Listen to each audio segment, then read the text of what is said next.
எங்க ஓட்டு எங்க உரிமை.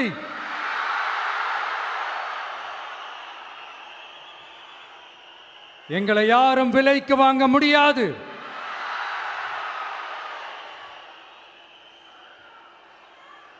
எங்க ஓட்டு விசில் சின்னத்துக்கு தான்.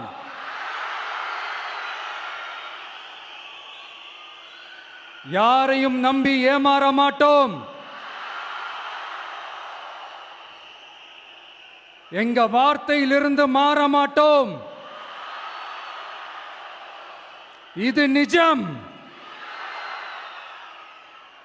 தேங்க்யூ.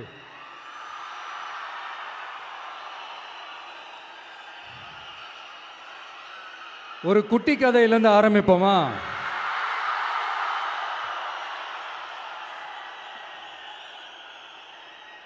ஒரு பெரிய ஊர், ஒரு 4 ரோடு ஜாயிண்ட் ஆகிற மாதிரி ஒரு ஜங்ஷன், ஒரு பிஸியான ஏரியா, ஆள் நடமாட்டம் அதிகமாக இருக்கக்கூடிய ஒரு ஏரியா. அங்கே சென்டரில் ஒரு முரட்டு ஜல்லிக்கட்டு காலை ஒன்று நின்றுட்டு இருக்குது. காலில் மண்ணை வீசிக்கிட்டு சீறிக்கிட்டு அப்படியே நின்றுட்டு இருக்குது. யாருமே பக்கத்தில் போக முடியல. அந்த இடம் ஒரு கேஷுவலாக மாறணும் அப்படின்னா அந்த காளையை அடக்கி அமைதி ஆக்கினா தான் மறுபடியும் ஒரு பேக் டு நார்மல் சுச்சுவேஷனுக்கு அந்த இடம் மாறும். அந்த ஊரில் இருக்கிற ஒரு சில பேருக்கு மட்டும்தான் அந்த காளை அடங்கும். அவங்க யாருமே அங்கே இல்லை. ஆனால் அந்த க்ரௌடில் இருந்த ஒரு சில பேர், ஆல்ரெடி அந்த காளையை அடக்கணவங்களோட இருந்த ஒரு சில பேர், எங்களுக்கு இல்லாத அனுபவமா? நாங்க பார்க்காத காளையா? நாங்க பார்க்காத மாடா? நாங்க போய் அடக்குறோம்னு சொல்லிட்டு உள்ள போறாங்க. ஒருத்தராலையும் அந்த காளையை தொடக்கூட முடியல. எல்லாரையும் அடிச்சு வீசி தூக்கி போட்டுருச்சு. இப்போ என்னடா பண்றது அப்படின்னு பார்க்கும்போது அந்த கூட்டத்தை விலக்கிட்டு ஒரு சின்ன பையன் ஒரு என்ட்ரி ஒன்று கொடுக்குறான். உங்களுக்கு தான் தெரியும்ல, டேய் எங்களாலே முடியல, நீ எல்லாம் என்னத்தை போய் கிழிக்க போற? எங்களுக்கு அவ்வளோ அனுபவம் இருக்குது, நாங்களே அடிபட்டு ஓரமாக படுத்து கிடக்கிறோம். இவன் விளையாட்டுத்தனமாக ஏதோ பண்ணிட்டு கிடக்கிறான், பாவம் அந்த காளைகிட்ட போய் அடிபட்டு சாவ போகிறான். பச்சா பையன், அந்த பையன், இந்த பையன், அண்டர் எஸ்டிமேட் பண்ணுறது, ஏளனமாக பேசுறது, இப்படி ஒரு பக்கம். இன்னொரு பக்கம் பரிதாபப்பட்டு, ஐயோ பாவமே, இப்படி தனியாக போய் மாட்டிக்கிட்டானே அந்த காளைகிட்ட, என்ன பண்ண போகிறானோ அப்படின்ட்டு ஒரு பக்கம் பரிதாபப்பட்டு பேசுகிறாங்க. அந்த சின்ன பையன் எதுவுமே காதலையே போட்டுக்காம 2 பாக்கெட்லையும் கையை விட்டுக்கிட்டு ஸ்டைலா கெத்தா தில்லா அப்படியே உள்ள போறான். ஒரு ஸ்டெப் எடுத்து வைக்கிறான், அந்த காலை அப்படியே சீறிக்கிட்டே நின்றுட்டு இருக்குது. இன்னொரு ஸ்டெப் எடுத்து வைக்கிறான், காலை அப்படியே சீறிக்கிட்டே முன்னாடி வருது. மக்கள் எல்லாரும் பதட்டத்தோடு அப்படியே பார்த்துட்டு இருக்கிறாங்க. இன்னொரு ஸ்டெப் எடுத்து வைக்கிறான், காலை அப்படியே முட்டை வரும்போது பாக்கெட்டுக்குள்ள மறைச்சி வச்சிருந்த 2 புல்லுக்கட்டு அதை அந்த காளை கிட்ட காட்டுறான். காளை அப்படியே சடனாக வந்து நின்று அது மூடெல்லாம் மாறி அந்த புல்லுக்கட்டை சாப்பிட ஆரம்பிச்சிருச்சு. அந்த சின்ன பையனும் அந்த காளையை அப்படியே தடவிக்கிட்டு வரான். காளையும் பக்கத்தில் ஒரு குழந்தை மாதிரி நடந்து வந்துக்கிட்டு வருது. பக்கத்தில் இருந்த ஒரு வயல்வெளியில் அந்த காளையை மேய விட்டுட்டு வரான். மக்கள் எல்லாரும் அந்த பையனை ஆச்சரியமாக பார்க்குறாங்க. அந்த அடிபட்டு கிடந்த அந்த அனுபவசாலிங்க தலையை தொங்க போட்டு நின்றுட்டு இருக்கிறாங்க. ஏன்னா பேசின பேச்சு அப்படி. வாய் இருக்குன்றதுக்காக நக்கலுமா நையாண்டியுமா நச நச நச நசன் ஒரே பேச்சு. என்ன பண்ணுறது, தலையை குனிஞ்சு அப்படியே நின்றுட்டு இருக்கிறாங்க. அங்கே ஒரு பெரியவர் வர்றார். வந்து அந்த பையன்கிட்ட கேட்குறாரு, எப்படிப்பா இப்படி ஒரு முரட்டு காலை சீறிட்டு நின்றுட்டு இருந்தது, எப்படி அந்த காலை அடக்கின அப்படின்னு கேட்டதுக்கு அந்த பையன் சொல்கிறான், ஐயா எனக்கு அந்த காளையை பார்த்தா கோபமாக இருந்த மாதிரிலாம் எனக்கு தெரியல. அந்த காளை பசியோடு இருந்த மாதிரி இருந்தது. அதனால தான் அந்த புல்லுக்கட்டை காமிச்சவொடனே ஓகே நமக்கு தேவையானது கிடச்சிருச்சு அப்படின்னோடனே அந்த புல்லுக்கட்டை சாப்பிட்டுட்டு நம்மளோட அப்படியே ஜாலியாக வாக்கிங் வந்துருச்சு அப்படின்னு சொன்னான். இதை கேட்ட அந்த பெரியவர் சொன்னாராம், இந்த சின்னவங்க பெரியவங்க அனுபவம் இருக்கிறவங்க அனுபவம் இல்லாதவங்க இதெல்லாம் விஷயமே கிடையாது.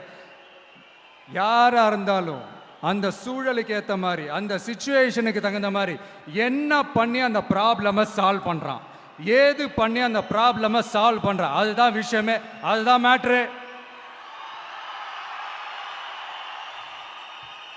ஸோ நீ சூப்பர்ப்பா, என்ன ப்ராப்ளம் வந்தாலும் நீ சால்வ் பண்ணிடுவ அப்படின்னு முதுகில் தட்டி கொடுத்துட்டு அந்த பெரியவர் போகிறார். இப்போ அந்த கதையில் அந்த முரட்டு ஜல்லிக்கட்டு காலை தான் நம்ம தமிழ்நாட்டு அரசியல் களம். அந்த பெரியவர் தான் நம்ம தமிழக மக்கள். அந்த பாக்கெட்டுக்குள்ள ஸ்டைலா தில்லா கெத்தா ஒருத்தன் உள்ள வந்தான் பாருங்க, அவன்தான்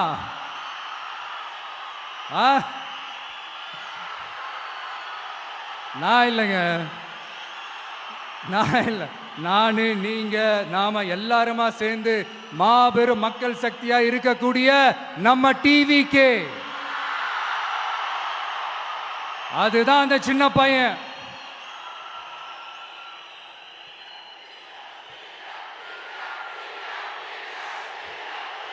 தேங்க்யூ தேங்க்யூ தேங்க்யூ.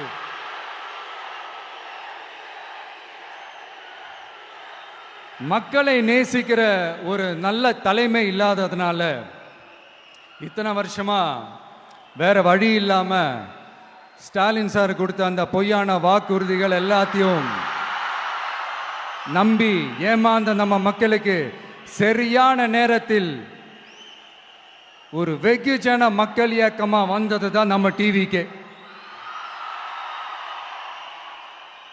அந்த முரட்டு ஜல்லிக்கட்டு கால கதை ஏன் சொன்னோம், எதுக்கு சொன்னோம், யார் யாருக்கெல்லாம் சொன்னோங்கிறது புரிய வேண்டியவங்களுக்கு புரியும்னு நினைக்கிறேன்.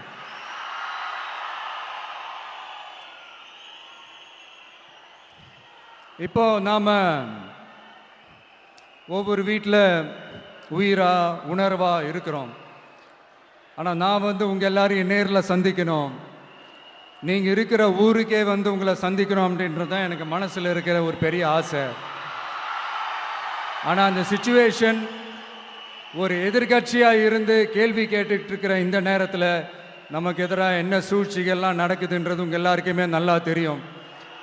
அதனால் இப்போ உங்களுக்கு ஒரு வாக்குறுதியை கொடுக்குறேன், நம்மளுடைய ஆட்சி அமைஞ்சதும்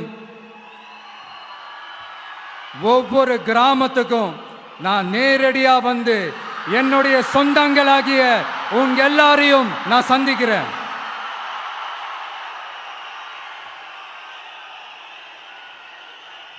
கொஞ்ச நாளைக்கு முன்னாடி நம்ம ஸ்டாலின் சார் ஒரு உருட்டு ஒன்று உருட்டினாரு, நீங்க கேள்விப்பட்டிருப்பீங்க. இப்போ வரப்போற எலெக்ஷன் எதுக்கான எலெக்ஷன்?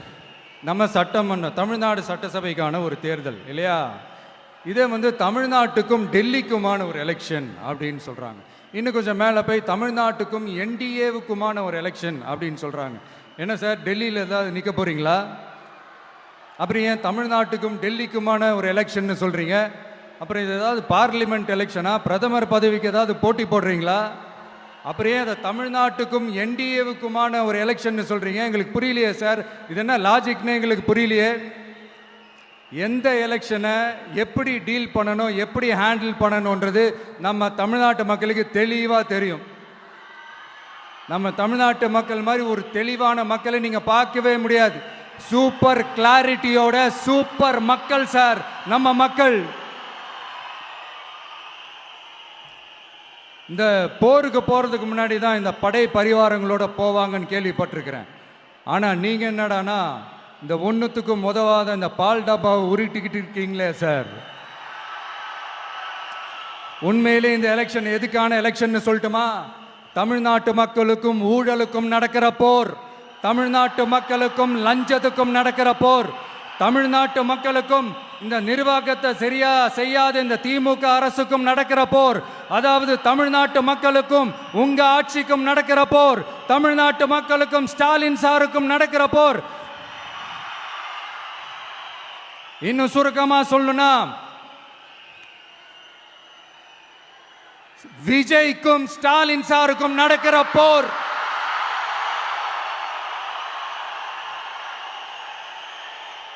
இதுக்கு நடுவுல இந்த என்டிஏ, டெல்லி, இதெல்லாம் என்ன லாஜிக்னே புரிய மாட்டேங்குது சார்.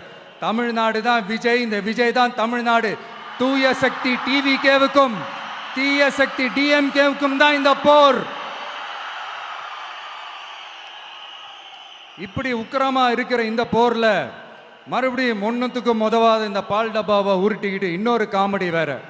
அது என்னடான்னா, அவரோட ஆட்சியில தான் தமிழ்நாடு சூப்பர் ஸ்டார் மாநிலமா இருக்குதான். கரெக்டு, தமிழ்நாடு சூப்பர் ஸ்டார் மாநிலம் தான். காமராஜர் அவர்கள் டைம்ல, அண்ணா அவர்கள் டைம்ல, எம்ஜிஆர் அவர்களோட ஆட்சியில. இன்னைக்கு ஒன்னுத்துக்கும் உதவாத இந்த உல்டா மாடல் ஆட்சியில தமிழ்நாடு சூப்பர் ஸ்டார் மாநிலமாலாம் ஒண்ணு இல்ல, சூப்பர் ஸ்டாண்ட் அப் காமெடிக்காரர் நடத்துற மாநிலமா மாறிடுச்சு. மக்களே, உங்களுக்காக மட்டுமே தான் வர தடைகள், சதிகள், சூழ்ச்சிகள் எல்லாத்தையும் தாண்டி இந்த 2026 இந்த தேர்தலில் டிவிக்கு தில்லா நிற்கும்.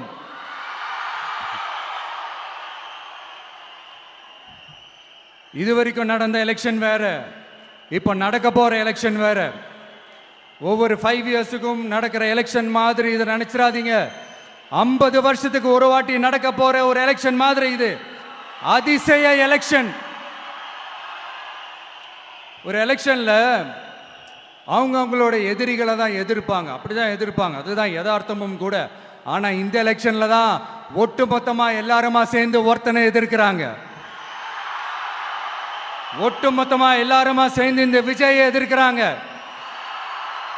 ஏன்னா இந்த விஜய் ஊழலை எதிர்க்கிறான், லஞ்சத்தை எதிர்க்கிறான், மக்களோட மக்களா நிக்கிறான். அந்த மக்கள் அவன் கூட நிக்கிறாங்க. அந்த காண்டு எப்படி? அந்த காண்டு தான் ஒட்டுமொத்தமா எல்லாருமா சேர்ந்து ஒருத்தனை எதிர்க்க காரணம். நீங்க எப்படி வேணா எதிர்த்துக்கங்க, ஆனா போட்டி 2 பேருக்கு நடுவில் உள்ளதான் ஒண்ணு. இன்னொன்னு, இந்த எலெக்ஷன் டேல மேக்சிமம் என்ன பண்ணுவீங்க? போவீங்க, ஓட்டு போடுவீங்க, வருவீங்க, அவ்வளவுதான் உங்களுடைய பார்ட்டிசிபேஷன். ஆனா இந்த எலெக்ஷன்ல நீங்க பங்கெடுத்துக்க போறீங்க. எஸ், உங்க வீட்டில் இருக்கிற ஒரு விஜய் தான், உங்க வீட்டில் இருக்கிற ஒரு விஜய் தான் வேட்பாளரா நிக்க போறாங்க. உங்க வீட்டில் நிக்கிற ஒரு வேட்பாளர்னா அப்போ உங்க வீட்டில் இருக்கிற மற்றவங்க எல்லாருமே வாக்காளர்கள் தானே. உங்க அம்மா, உங்க அப்பா, உங்க அண்ணன், உங்க தம்பி, உங்க சொந்தம் டிவிக்கே வேட்பாளர் அப்படின்னா அப்போ உங்க ஓட்டு விசில் சின்னத்துக்கு தான் எல்லாருக்குமே தெரியும். ஏன், நம்மளோட எதிரிங்களுக்கு கூட அது நல்லாவே தெரியும். அதனாலதான் நமக்கு எதிராக அவ்வளவு அவதூறு பரப்புறாங்க. என்னென்ன அவதூறு பரப்புறாங்கன்றது உங்களுக்கே நல்லா தெரியும். ஆனா அவங்களுக்கு தெரியாது, ஏன் மேல அவதூறு பரப்புனா அது மக்கள் மேல அவதூறு பரப்புற மாதிரின்னு. எனக்கு அரசியல் தெரியலன்னு சொன்னா அது மக்களுக்கு அரசியல் தெரியலன்னு சொல்ற மாதிரின்னு. என்ன அசிங்கமா பேசினா அது மக்கள் அசிங்கமா பேசுற மாதிரின்னு. எனக்கு எதிராக செய்யற ஒவ்வொரு செயலும் அது மக்களுக்கு எதிராக செய்யற செயல் அவங்களுக்கு தெரியாம போச்சு. இந்த விஜயும் மக்களும் வேறு வேறு இல்லை. இந்த விஜயும் மக்களும் ரத்தமும் சதையும் மாறி, உடலும் உயிரும் மாறி, ஒன்னிலிருந்து ஒண்ண பிரிக்கவே முடியாது. எஸ், சென்சிட்டிவான சென்டிமெண்ட், அது சென்சிட்டிவான சென்டிமெண்ட்.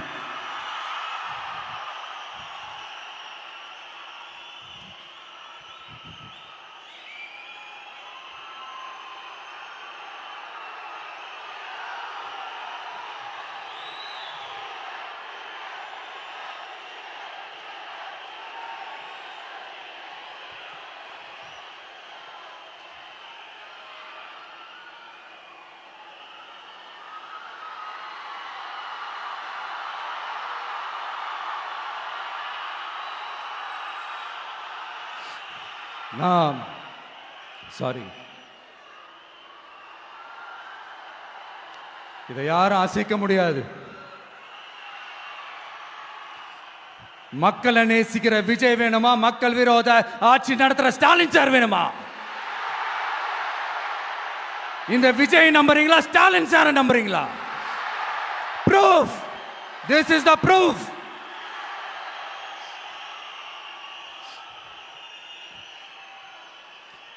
இந்த தீய சக்தி, ஊழல் சக்தி, இதெல்லாம் ஏன் சொல்றோம், எதுக்கு சொல்றோம், யாரை சொல்றோன்றதெல்லாம் மக்களுக்கு தெளிவாக தெரியும். அதே மாதிரி டிவிகேவுக்கு போட்டி டிஎம்கே தான்றதும் மக்களுக்கு தெளிவாக தெரியும். அப்படி இருக்கும்போது நாம் ஏதாவது பேசினா வாண்டடா சில பேர் வந்து வண்டியில் ஏறி உட்காந்துக்கிறாங்க. ஆமாம், வாண்டடா சில பேர் வண்டியில் ஏறி உட்காந்துக்கிட்டு குரல் கொடுக்குறாங்க. சீரியஸாக ஒரு போட்டி நடந்துக்கிட்டு இருக்கும் போது இங்கே காமெடிக்கெல்லாம் இடம் இல்லை பாஸ். இதெல்லாம் மக்களுக்கு தெளிவாக தெரியும். இந்த நேரத்தில் ஒரு சீரியஸ் கேள்வியை இன்னைக்கு இருக்கிற மிகப்பெரிய அரசியல்வாதிங்க கிட்ட கேட்கணும்னு நான் நினைக்கிறேன். நீங்க அரசியலுக்கு வர்றதுக்கு முன்னாடி உங்ககிட்ட இருந்த சொத்து எவ்வளோ? அரசியலுக்கு வந்ததுக்கு அப்புறம் இன்னைக்கு உங்ககிட்ட இருக்கிற சொத்து எவ்வளோ? அதை ஓப்பனா டிக்ளேர் பண்ண முடியுமா? அப்படி வந்த காசெல்லாம் என்னென்ன தொழில் செஞ்சு வந்துச்சு, என்ன வேலை செஞ்சு வந்துச்சு, உண்மையிலே நீங்க உழைச்சி சம்பாதிச்ச காசா, இல்ல ஆட்சி அதிகாரத்துக்கு வந்ததுக்கு அப்புறம் ஆட்டைய போட்ட காசா? இதெல்லாம் ஓப்பனா டிக்ளேர் பண்ண முடியுமா? இதெல்லாம் நம்ம கேட்டா எல்லா ஊழல்வாதிகளும் ஒன்னா சேர்ந்து நம்ம மேல சேத்தவாரி வீசுவாங்க. அதை பத்தியெல்லாம் நமக்கு கவலை இல்லை. ஏன்னா நாம யாருன்னு மக்களுக்கு நல்லாவே தெரியும். எனக்கு ஒரு புது ஃப்ரெண்டு, புது நண்பர் ஒருத்தர் கிடைச்சிருக்காரு. யார் தெரியுமா? தெரியாதா? முதல்வர் அவர்கள் தான். இப்போ ஒரு நிருபர் ஒருத்தர் கேட்ட கேள்விக்கு எனக்கு எதிரிகள்லாம் யாரும் இல்லை, அவங்க எல்லாருமே எனக்கு நண்பர்கள் தான் அப்படின்னு சொன்னாங்களே. அப்படி நாங்கெல்லாம் உங்களுக்கு நண்பர்கள்னா அப்புறம் ஏன் சார் கரூர் விஷயத்துல ஏன் மேல பழி தூக்கி போட்டீங்க?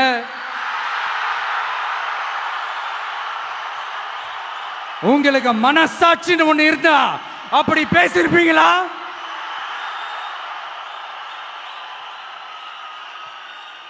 அப்படி நாங்களாம் உங்களுக்கு நண்பர்கள்னா ஒரு ஈவெண்ட், ஒரு ஃபங்க்ஷன் நடத்துறதுக்கு ஒரு இடமோ ஒரு பர்மிஷனோ ஏன் கொடுக்க மாட்டேன்றீங்க? எல்லாத்தையும் நீங்களே பண்ணிட்டு போற போக்கில் அப்படியே பொய்களா அடிச்சு விட்டுக்கிட்டு இருக்கீங்க. உங்களோட உண்மையான நண்பர்கள் யாருன்னு சொல்லட்டுமா? லஞ்சம், ஊழல், அரசியல் ஆதாயம், இதெல்லாம் தான் உங்களோட உண்மையான நண்பர்கள். பர்சனலா நீங்க எப்படி வேணா இருந்துக்கங்க சார், நமக்கு அதை பத்தி கவலை இல்லை, நமக்கு அது அவசியமும் இல்லை. ஆனா உங்க ஆட்சி தான் தப்பான ஆட்சி, தமிழ்நாட்டுக்கு தேவையில்லாத ஆட்சி. கொஞ்ச நாளைக்கு முன்னாடி கற்பனையா ஒரு விஷயம் ஒன்று சொன்னேன். இந்த முதல்வர் கூட விசில் சின்னத்துக்கு தான் வாக்களிப்பாரு அப்படின்ட்டு கற்பனையா ஒன்று சொன்னேன். ஆனா இன்னைக்கு நிஜமாவே நமக்கு ஆதரவா ஒரு கோஷத்தை எழுப்பியிருக்கிறாங்க. அது என்ன தெரியுமா? எங்க வாக்கு சாவடி வெற்றி வாக்கு சாவடியா. அதுக்கு அர்த்தம் என்ன தெரியுமா? எங்க வாக்கு சாவடி விஜய் வாக்கு சாவடின்னு அர்த்தம்.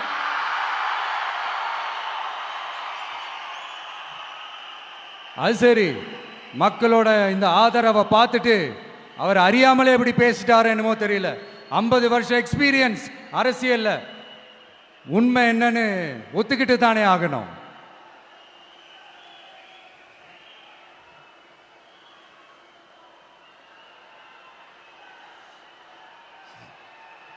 ஜனநாயகம்ங்கிறது பெரும்பான்மை ஆட்சி அதிகாரம் சார்ந்தது மட்டும் இல்லை, சிறுபான்மை மக்களின் உரிமைகள் உணர்வுகளும் புனிதம்னு நினைச்சு அதையெல்லாம் காப்பதற்கு பெயர் தான் ஜனநாயகம்னு 1963 அறிஞர் அண்ணா பார்லிமெண்ட்ல பேசினதை நாம இங்க சொல்றது ரொம்ப பொருத்தமா இருக்கும். அறிஞர் அண்ணா சொன்னது தான் டிவிகேவோட நிலைப்பாடும். இந்த ஸ்டாண்ட்ல நாம 100% உறுதியா இருப்போம். யாருக்காகவும் எதுக்காகவும் இதுல சமரசமே கிடையாது. மதச்சார்பற்ற சமூக நீதி தன்மை தான் நம்ம அடிப்படை கொள்கைகள் ஒன்று. அதில் எந்த மாற்றமும் எப்பவும் கிடையாது. ஆனா இதெல்லாம் மறந்துட்டு எப்படியாவது எதையாவது செஞ்சு ஓட்டு வாங்குறதுக்காகவே இங்க சில பேர் இருக்கிறாங்க. அவங்கள மாதிரி நமக்கு அப்படி சில பிரச்சனைகள்ல எரியற நெருப்புல எண்ணெய ஊத்துற எண்ணமே இல்லை.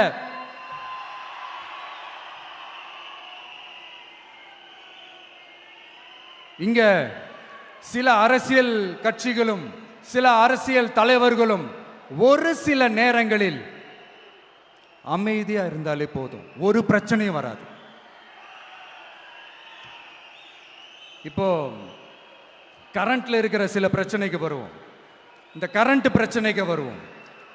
மாசம் மாசம் கரண்ட் பில்லு கட்டுற மாதிரி மாத்துவோம்னு சொன்னீங்களே, செஞ்சீங்களா? நிறைய வீடுகளில் 100 யூனிட் தான் அந்த கரண்ட்டு செலவாகுது ஒரு மாசத்துக்கு. மாசம் மாசம் நீங்க அந்த பில்லு கொடுத்தீங்கன்னா அவங்களுக்கு அது ஃப்ரீ ஆயிடும். அவங்க அந்த காசை கட்ட தேவையே இல்லை. ஆனா 2 மாசத்துக்கு ஒரு வாட்டி அந்த பில்லு கொடுத்தீங்கன்னா, இப்ப சப்போஸ் அது 200 யூனிட்டுக்கு மேல போச்சுன்னா அது அவங்களுக்கு ஒரு மிகப்பெரிய சுமை தானே. இது எந்த கணக்கில் எடுத்துக்கிறது? ஒரு மாதிரி ஒரு மாடர்ன் கரப்ஷன் அப்படின்னு எடுத்துக்கலாமா? அடுத்து பஸ் வசதி. நிறைய கிராமங்கள்ல பஸ் வசதி இல்லைன்னு சொன்னா இந்த ஒட்டுமொத்த திமுக அரசும் கத்திக்கிட்டு வந்துருவாங்க. நாங்க பஸ் விடாத கிராமங்களே இல்லை அப்படின்னு சொல்லுவாங்க. அப்படி அது உண்மை அப்படின்னா முதல்வர் அவர்கள் கிட்ட நம்ம தங்கச்சி ஒருத்தவங்க ஒரு கேள்வி கேட்டாங்களே, எங்க ஊருக்கு ஒரு மினி பஸ் ஆவது விடுங்க சார் அப்படின்னு கேட்டாங்களே, அது எந்த கணக்கில் எடுத்துக்கிறது? நிறைய மலை கிராமங்கள்ல பஸ் வசதி இல்லை, நிறைய மலை கிராமங்கள்ல ஹாஸ்பிட்டல் வசதி இல்லை. இது ரெண்டுமே எவ்வளவு முக்கியமான ஒரு விஷயங்கள்.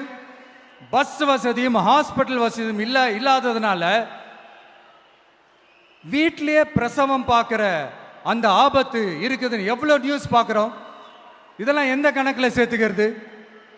அடுத்து இது எல்லா மீட்டிங்லயும் பேசுறதுதான், பெண்களுக்கு பாதுகாப்பு நம்பர் 1 இருக்குது தமிழ்நாட்டில் அப்படின்னு சொல்றாங்க. அப்புறம் அது என்ன, வி சேஃப் மாடலா? பெண்கள் என்ன சொல்றாங்க தெரியுமா? அது வி சேஃப் மாடல் இல்ல, வி ஆர் நாட் சேஃப் மாடல்னு சொல்றாங்க. இப்படி இருக்கிறப்போ தமிழ்நாட்டில் எங்க போனாலும் பெண்களுக்கு பாதுகாப்பு அப்படியே கொட்டி கிடக்குதான். இப்படி சொன்னா எப்படி சார்? கேட்கறவங்க என்ன கேசரி சாப்பிட்றாங்க நினைச்சீங்களா?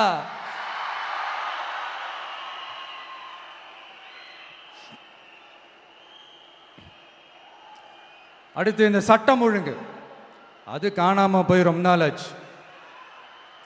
இவன் வேற, இந்த விஜய் வேற, எங்க போனாலும் இந்த மக்கள் கிட்ட இந்த சட்டம் ஒழுங்கை பத்தி பேசி ஞாபகப்படுத்திக்கிட்டே இருக்கான்னு முதல்வர் அவர்கள் அவங்க கூட இருக்கிறவங்க கிட்டலாம் சங்கடப்பட்டாராம். நாம் என்ன பண்றது? நாம தான் தமிழ்நாட்டோட விசில் ப்ளோயர் ஆச்சே. நாம் எப்படி சைலண்டா இருக்க முடியும்? நாமளும் கேள்வியா கேட்குறோம், ஆனால் பதிலெலாம் வந்த மாதிரியே தெரியல.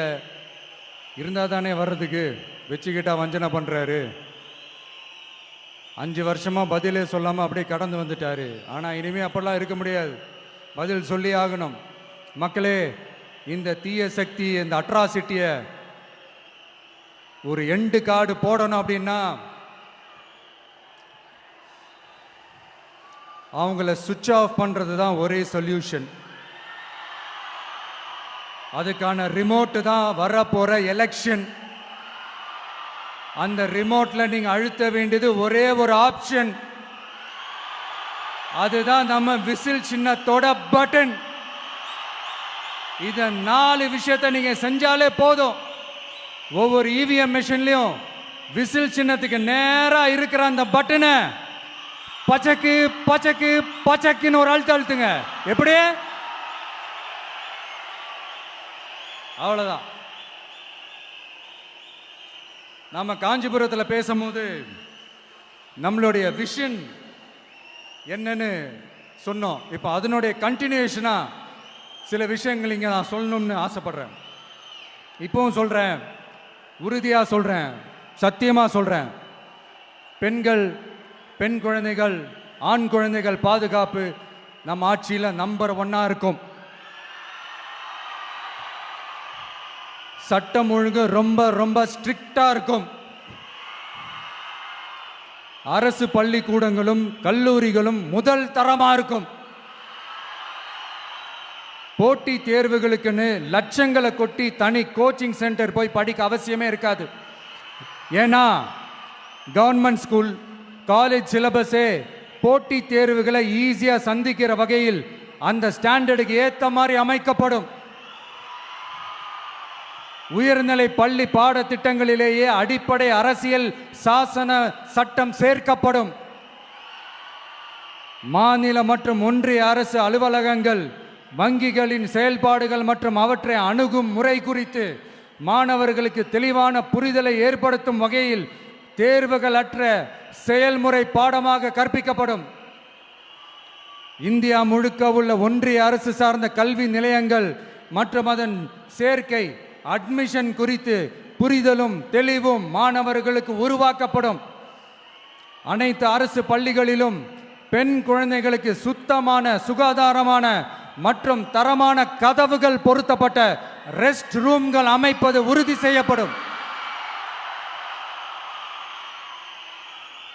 போதைப் பொருட்கள் இல்லாத தமிழகம் உருவாக்கப்படும். மாவட்ட கலெக்டர்கள் மற்றும் எஸ்பிக்களில் சரி பாதி பெண்களாக இருக்கும்படி செய்வோம். மலை கிராமங்களில் அரசு ஆரம்ப சுகாதார நிலையங்கள் பிரசவம் பார்க்கும் வசதியுடன் அமைக்கப்படும். பஸ் போக்குவரத்து இல்லாத கிராமங்கள் மற்றும் மலை கிராமங்களே இல்லை என்ற நிலை உருவாக்கப்படும். ஏற்கனவே அமைப்பு சாரா தொழிலாளர்கள் அமைப்பு இருந்தாலும் ஆட்டோ, டாக்ஸி மற்றும் லாரி டிரைவர்களுக்கென அவர்களின் நலன்களுக்காகவும் குடும்ப நலன்களுக்காகவும் தனியாக நல வாரியம் அமைக்கப்படும்.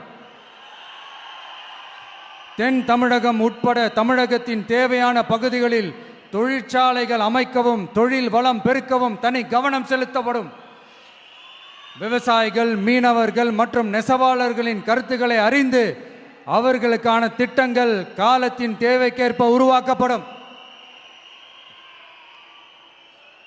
இப்போ நம்ம ஸ்டாலின் சார் அறிவாலயம் பக்கத்தில் யாரு நடந்து போனாலும், அறிவாலயம் பக்கத்தில் யாரு நிழலுக்கு ஒதுங்கினாலும் கூட்டணியில் சேர்த்துக்கிறார். அந்த வச்சிருக்கிற பணத்தில் ஒரு பங்கு ஒன்று கொடுத்து அதுக்கு பேர் கல்லாப்பெட்டி கூட்டணின்னு வச்சிருக்கிறேன். அந்த கல்லாப்பெட்டி கூட்டணியை ரொம்ப கஷ்டப்பட்டு சேர்த்திருக்கிறார். ஆனால் அவருக்கு நான் சொல்கிறேன், இந்த அறத பழைய கூட்டணி கணக்குகளோ இந்த கொள்ளையடிச்ச பணத்தையே வச்சு எங்கள் மக்களை ஏமாற்றி எல்லாம் ஜெயிக்க முடியாது. ஏன்னா இது மாபெரும் மக்கள் சக்தியான வித்தியாசமான விசில் புரட்சி எலெக்ஷன்.